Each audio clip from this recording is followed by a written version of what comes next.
back in 2016, I was on these airwaves going hard in the paint for a movie that literally had me sitting in my seat with my mouth open.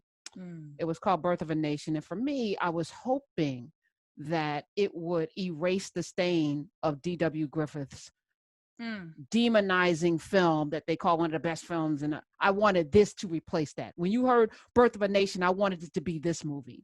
Yeah. Folk didn't go out in the numbers that they should have. And I still think that it's viable. It's still the story of Nat Turner told through these lenses in this particular time that we're in this history that we're going through right now, with this battle that we're having around these Bible verses as well. I think we have a couple of revolutions going on at the same time. That movie's still powerful. Yeah. I just watched a trailer of another movie that was released on Martin Luther King's actual birthday called American Skin. It is the story of a U.S. Marine named Lincoln Jefferson. I wonder if that's on purpose. We'll find out. Whose son has been shot and killed in front of him. I'm not going to get any more into it because I'm going to encourage everybody to watch it, Lurie Daniel Favors. But joining us right now is the director and star of American Skin. Let me welcome Mr. Nate Parker. Welcome to the Karen Hunter Show. Hello, finally. I've been looking forward to this moment for years. I'm so happy to be with you all. What's up, brother man? Oh, that's right. Yeah. So full disclosure, Lurie knows him. Yes, they friends and stuff. Like all this time, Lurie. Not all just my friends. life. Let me tell you, this brother and my husband, Brian, have been working together for years to empower Black filmmakers, to create a pipeline of young people who are not just telling a story of Blackness, but telling a Black-centered story of Blackness. Back in the great debater days. So yeah, this is my people. And all our lives, we had to fight. Yes. Let me shout out Catrice too. Don't underplay yourself, Lurie. You have been so instrumental in my growth as a man as well. We've known each other for 21 years. We ain't got to put numbers on it now. The people think we young. Come on. A long time. What are numbers anyway? You know, Indeed. just things. Let me just say, you know, as a person that watches, you know, I watch a lot of television and movies, and I'm sitting there critically, you know, now everything is through, like, how does it free us? What lens should I be watching this through? What inflection moment is this film going to set off, you know? With American Skin, if you've watched the trailer, I haven't watched the movie yet, already I'm like, ooh, now we're talking about police brutality on the heels of George Floyd, and what happens if a person is on the other side of that with the military training to be able to exact some sort of revenge. Tell me about the origins, because this had to happen before George Floyd. Nate Parker. Yeah, absolutely. I made the film in early 2019. And before that, I started writing the script in response to a responsibility I took on in getting custody of my nephew from Portsmouth, Virginia. So his father was in prison, and my sister needed help. And so I brought him from that community, Portsmouth, from a very broken school system, and thought to myself, I'm putting him in a better situation to have a better opportunity at living the life that I thought he was capable of. But what I realized very quickly is that the tax bracket couldn't save him.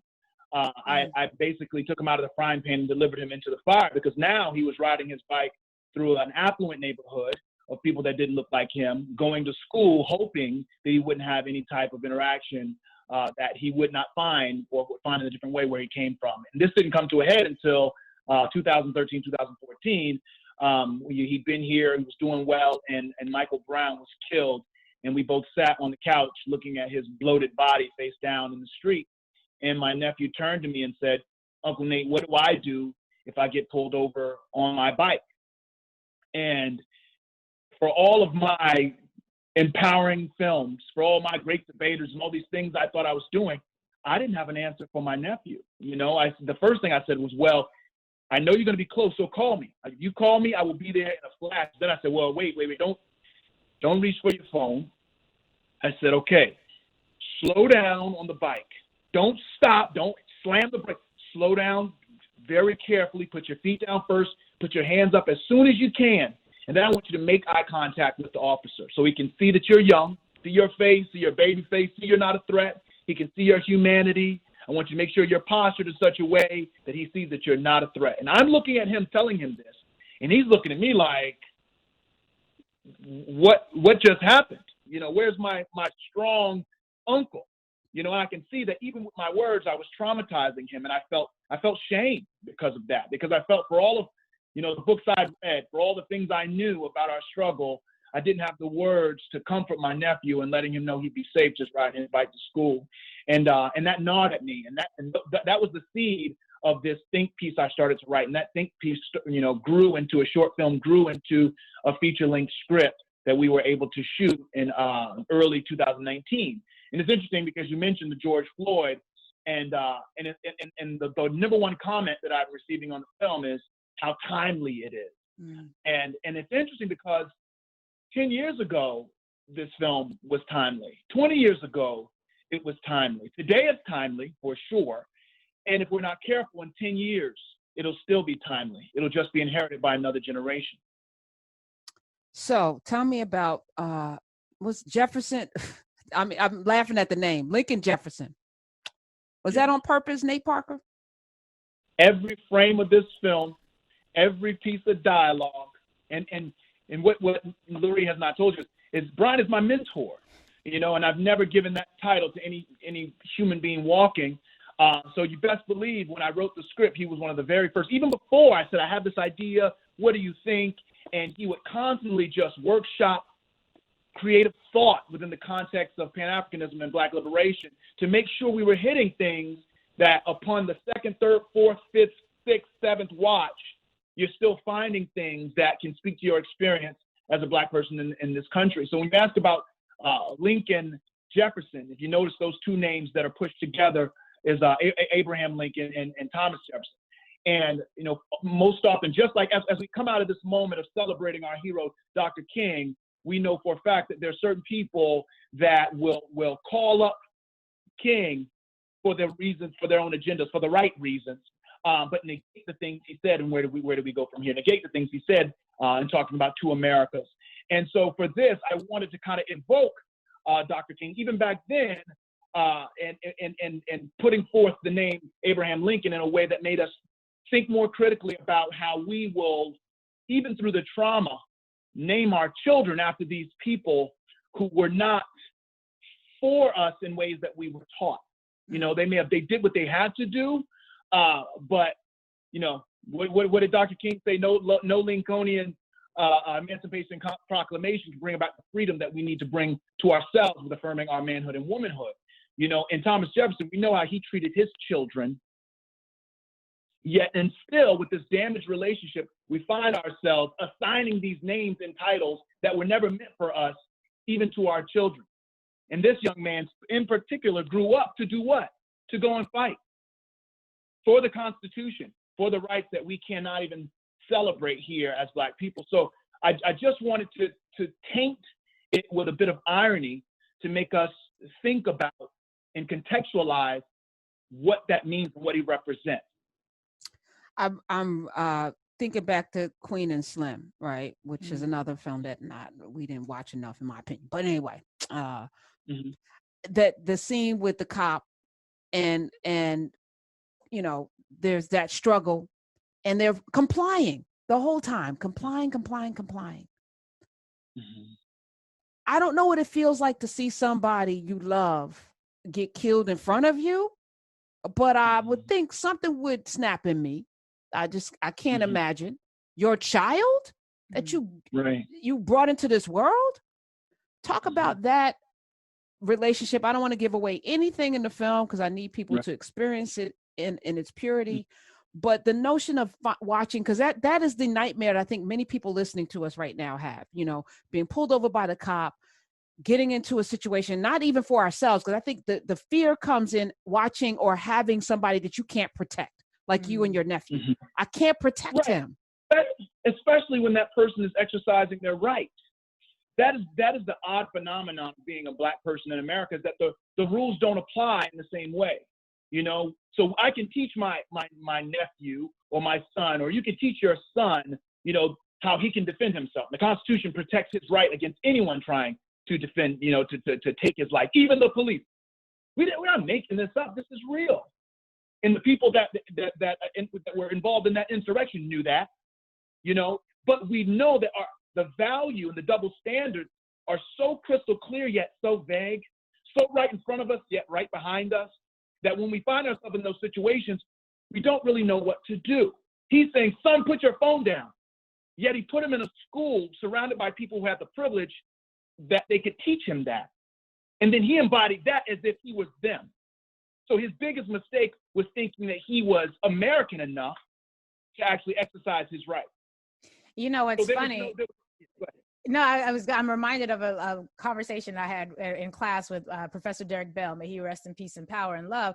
And before he passed, and one of the things he always talked about, he taught my con law class, and in constitutional law, he would talk about the fact that, yeah, this is the Constitution, but it does not apply to Black people. But in the law school space, where you're supposed to have, you know, you've gone through K through 12, you've gone through college, you're now in law school. This is supposed to be the higher education arena. And even in that moment, it took the words of a noted civil rights icon who had spent decades of his life fighting for us to drive home for fellow classmates that there is a Constitution, and then there's the way that the law is applied to Black people on the street. And the American skin, I think, really encapsulates that dichotomy and that tension between what is said for some and what is reserved for us.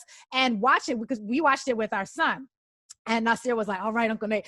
We watched it with Nasir, but then to have the after conversation. And what I'm noticing is that when people are talking about, when they're watching this with their kids and they're having that same tense conversation that you had with your nephew, and having to ask ourselves, what does it mean to live among people who despise us the way the Nazis were trained to despise our Jewish brothers and sisters? What does it mean to be surrounded by people who make and enforce the laws and then give them the ability to execute us, be judge, jury, and executioner, and then have to appeal to their legal system for some form of redress? And I think what you see in this film is really what instinctually all of us would want to do in that moment. And yet we're stuck with the realization that should we do that, the outcome is what the outcome is. Don't tell us what the outcome is. Not gonna say it. Right. I almost went too far. Yeah, you did. You already did. I can imagine. But that said, you know, I've been on these airwaves encouraging us in our communities to join police forces, to join the police force in our neighborhood. So at least we have police that come from the neighborhood. We go with intention, because I said they're coming into our police forces and into our military with intention. We should come into our police forces, into our military with the expressed understanding of protecting our community that we come from, right? Your character is a Marine. You guys, I mean, like, to me, hoorah, like that's like the highest, most, you know, fierce fighter. The selection of that for your character as a Marine, what was that process? Well, for me, again, it was a personal one. I have many people in my family, generations. I actually just found out going through, and I don't know if I told you this, Lurie. I don't even know if I told Brian, but so I found out that my great-grandfather served in the Second World War and was a part of the Tuskegee experiments and died of syphilis.